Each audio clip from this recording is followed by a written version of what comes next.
Now, starting a bulletin with our top focus, a male suspect was taken into custody after an attack in Colorado that injured several people, at least 6 we are learning at this point in time. FBI Director Kash Patel called it a targeted attack of terror. However, police officials say it is too early to know the motive behind the attack.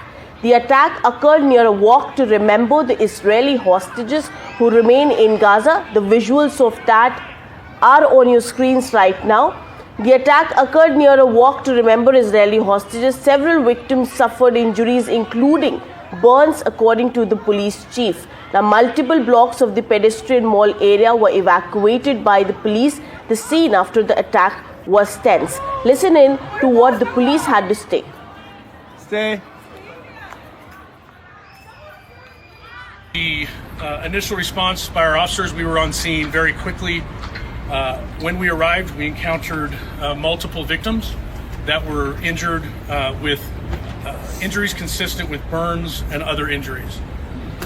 While our officers and paramedics and fire department personnel got those victims quickly to the hospital, our officers were pointed out, a suspect was pointed out to our officers on the scene. Our officers immediately encountered that suspect who was taken into custody without incident.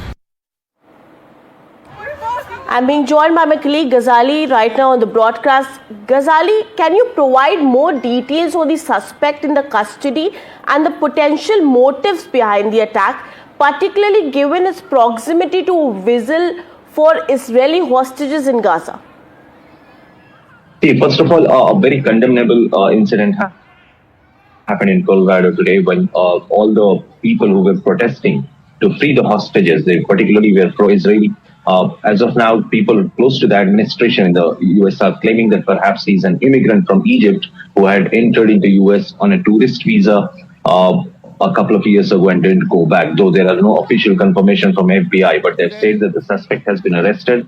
And he was also seen shouting, "Free Palestine," as per the witnesses who were there at the protest site. And this was a silent walk, a protest or a demonstration by those who were asking for the hostages to be released by Hamas. And this was not the first time they had gathered there. As per the local reports, these are people who usually gather there demanding Hamas to release the hostages.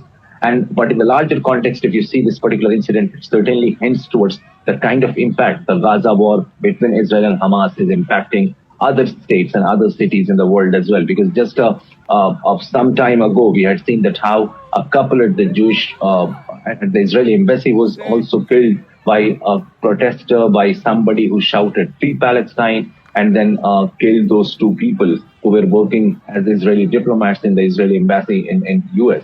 So in the larger context, this certainly points towards the incident that it is, as per the FBI, it's a hate crime, as well as the person who was targeting these protesters who were demonstrating against Hamas.